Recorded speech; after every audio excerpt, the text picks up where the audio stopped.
Hello everyone, कैसे हैं आप सब लोग। तो इस वीडियो में बात करते हैं वो 5 चीज़ें जो जर्मनी में कभी भी नहीं करनी चाहिए। तो लेट्स स्टार्ट। हाँ, तो नंबर 5 पे जिस चीज़ को मैं रखूँगा वो ये है कि जर्मनी आना यहाँ पे और विदाउट कैश, सिर्फ़ और सिर्फ अपने कार्ड पे रिलाई करना, ये बिल्कुल भी गुड आइडिया नहीं है। क्योंकि जर्मन जो है वो अपने कैश कल्चर को लेके बहुत ज़्यादा जाना जाता है। और इसके लिए यहाँ पे बहुत सारी जगह ऐसी हैं अभी भी जहाँ पे कार्ड नहीं चलता, या वो कह देते हैं कि आज ही नहीं चल रहा कार्ड।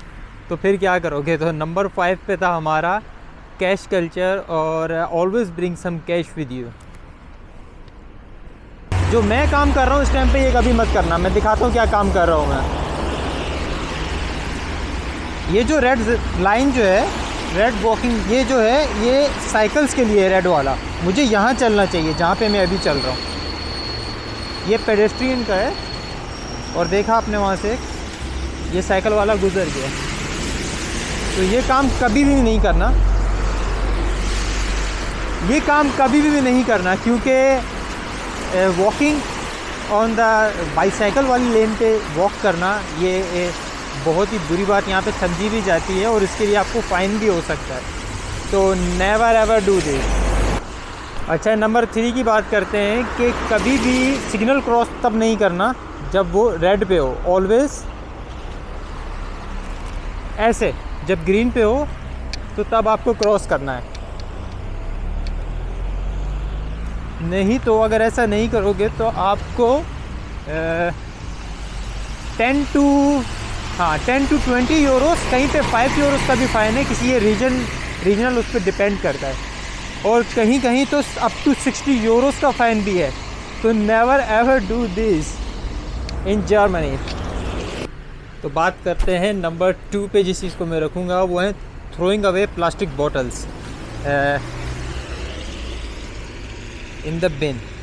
ये काम कभी भी मत करना, क्योंकि हर एक बॉटल्स के लिए आपको 25 सेंट्स मिलते हैं। अगर आप इसको सुपरमार्केट में ले जाओ और वहाँ पे आप रिटर्न करो तो आपको एक जो है वो लोग ऐसा, मैं आपको दिखा देता हूँ क्या चीज़ देते हैं वो लोग, और उसको आप लोग बाद में कैश इन कर सकते हो। तो never ever throw this bottles away. Let me show you. देख रहे हो, मैंने कुछ बॉटल्स वापस की थी उनको, और उसके लिए उन लोगों ने मुझे ये दिया है। अब इससे मैं कुछ भी सुपरमार्केट के अंदर ख़रीद सकता हूँ। तो कभी भी ये बॉटल्स फेंकनी नहीं चाहिए, जबकि जाके वहाँ पे उनको दे देनी चाहिए, और उसके बदले में उनसे कुछ सामान ख़रीद लेना चाहिए। तो ये था नंबर 2 पे। नंबर 1 पे मैं जिस चीज़ को रखूँगा वो ये है कि ट्राम्स में या ट्रेन्स में या यहाँ कहीं भी पब्लिक प्लेसेस में इंग्लिश में जब आप लोग बात करते हो तो आप लोग ये समझते हो कि उन लोगों को जर्मन है, ये लोग, इन लोगों को समझ नहीं आ रही होगी और ये एक फ़ॉरेन लैंग्वेज है। ये बहुत ही बड़ी मिस्टेक है, और मोस्टली उनकी पॉलिटिक्स या उनकी कस्टमर सर्विस और उनकी और सारी चीज़ों को लेके, जर्मनी की चीज़ों को लेके आप इंग्लिश में डिस्कस कर रहे होते हो और ये सोच रहे होते हो कि उनको ये बातें समझ नहीं आ रही। तो ये बिल्कुल ही गलत है। वो सब कुछ समझ लेते हैं कि आप क्या कह रहे हो। तो ये गलती भी कभी नहीं करनी चाहिए। हाँ, अगर आप कोई अपनी बात कर रहे हो, कुछ कर रहे हो तो वो कर लो। अगर आप जर्मन्स को डिस्कस कर रहे हो या जर्मनी की चीज़ों को डिस्कस कर रहे हो तो वो ये गलती कभी भी मत करनी चाहिए। तो यही 5 चीज़ें थी जो मैंने डिस्कस करनी थी। तो फिर मैं आपसे मिलूँगा अगली वीडियो में। तब तक के लिए अल्लाह हाफ़िज़, बाय बाय।